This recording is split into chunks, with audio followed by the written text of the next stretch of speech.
नमस्कार प्रेक्षकांनो, मी श्री तुमचं सगळ्यांचं स्वागत करते आपल्या चॅनलवरती। प्रेक्षकांनो, आपण पाहणार आहोत तारिणी मालिकेत सध्या खूपच इंटरेस्टिंग असा ट्रॅक चाललेला आहे।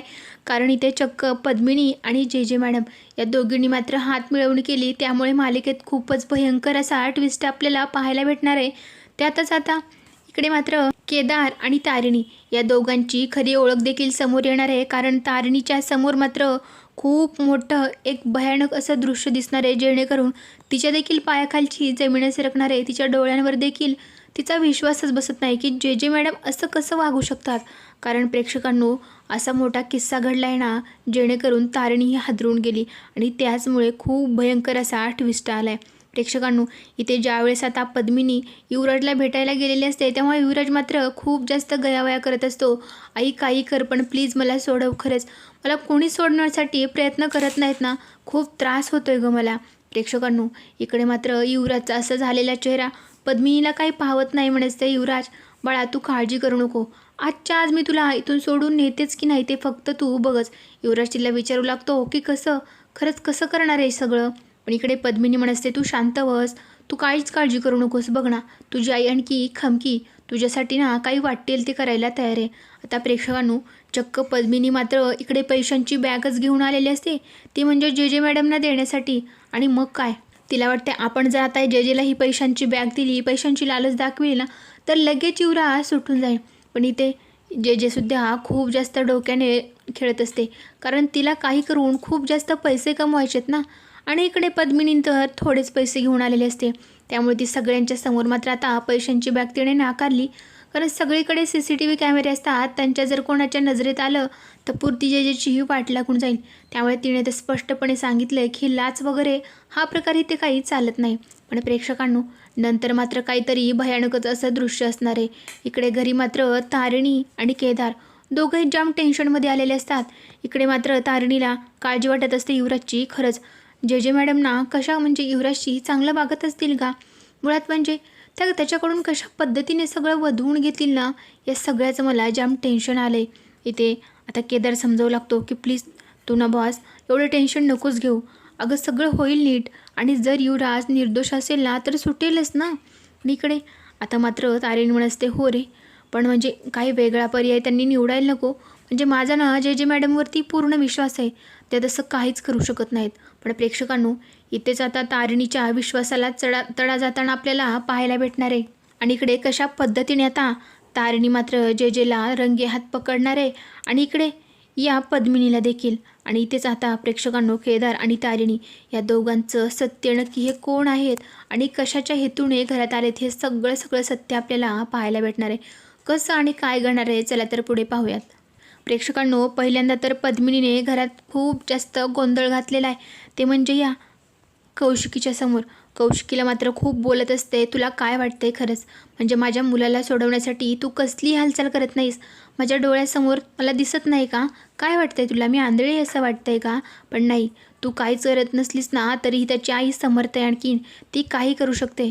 पण इकडे मात्र आता कौशिकी म्हणत असते प्लीज प्लीज तुम्ही शांत व्हाल का जरा, आणि बघा हे बघा सगळे CCTV कॅमेऱ्यामध्ये काय काय आहे, आणि हे जर आपण बाहेर कोणी दाखवलं किंवा बघितलं तर काय होईल तुम्हाला समजतंय का। त्यामुळे प्रेक्षकांनो, इकडे मात्र पद्मिनीची तर बोलती बंदच झालेली असते, कारण CCTV कॅमेऱ्यामध्ये सगळे आता पुरावे मात्र युवराजच्या विरोधातच असतात।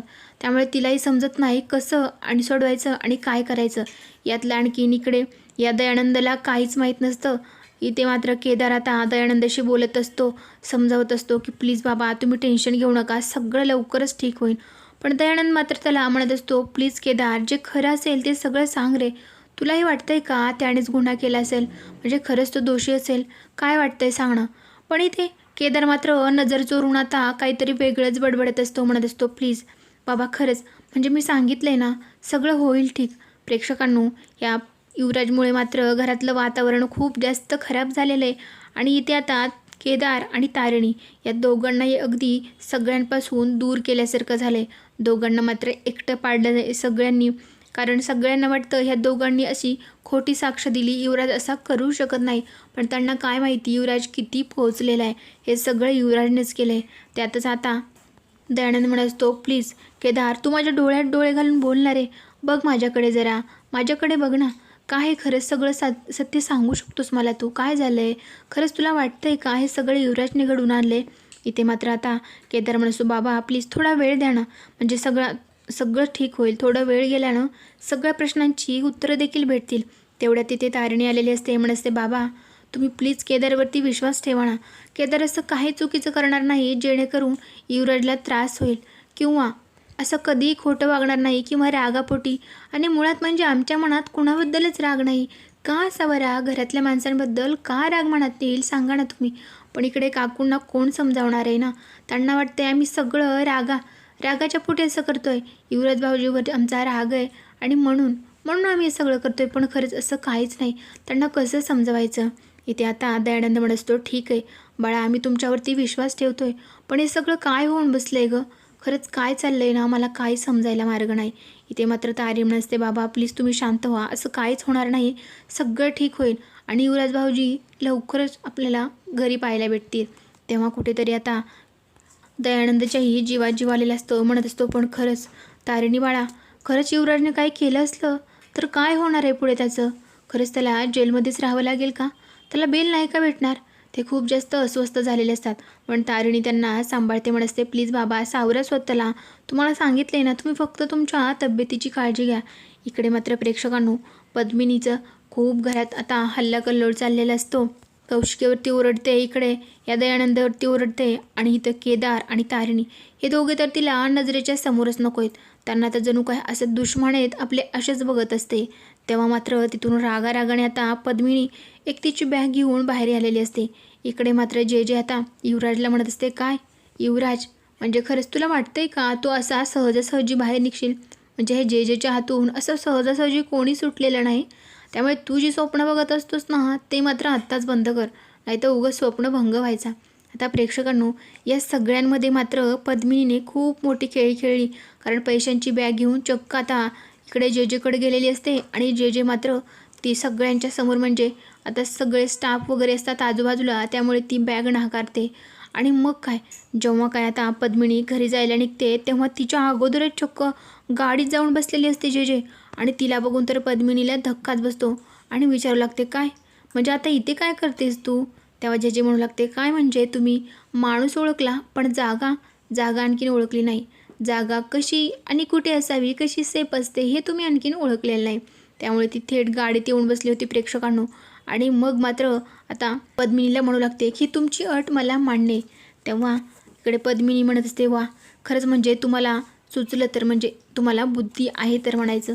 मी जे पैसे देते ते घेणार तुम्ही आणि सोडवणार माझ्या युवराजला.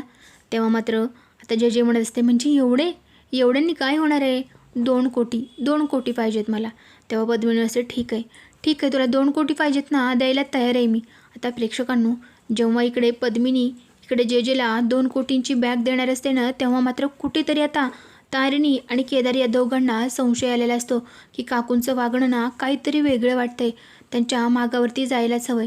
आणि म्हणूनच चक्क तारिणी आणि केदार आता दोघंही इकडे या पद्मिनीच्या मागावरती गेलेले असतात. तर चक्क हे आता जेला पैशांची बॅग देत असते, तेव्हा मात्र तारिणी त्यांना रंगेहात पकडते प्रेक्षकांनो. आणि मग मात्र जेचा खरा चेहरा आता तारिणीच्या समोर येतोय.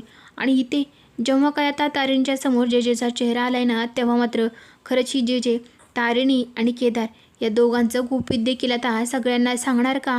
कशा पद्धतीने इकडे तारिणी आणि केदार नक्की कोण आहेत? ते खूप मोठे पोलीस अधिकारी आहेत, हे त्यांची सगळ्यांसमोर खरी ओळख येणार का? नक्की पुढे काय होणार आहे? आणि खरी ओळख आल्याच्या नंतर मात्र खरंच त्यांना घरात जागा भेटणार का? आणि कौशिकी कशा पद्धतीने त्यांना समजून घेणार की घराच्या बाहेर काढणार? आणि इकडे युवराजचं पुढे काय घडणार हे सगळं आपण जाणून घेऊयात पुढे. त्यासाठी चॅनलशी कनेक्ट राहा आणि सबस्क्राईब जरूर करा.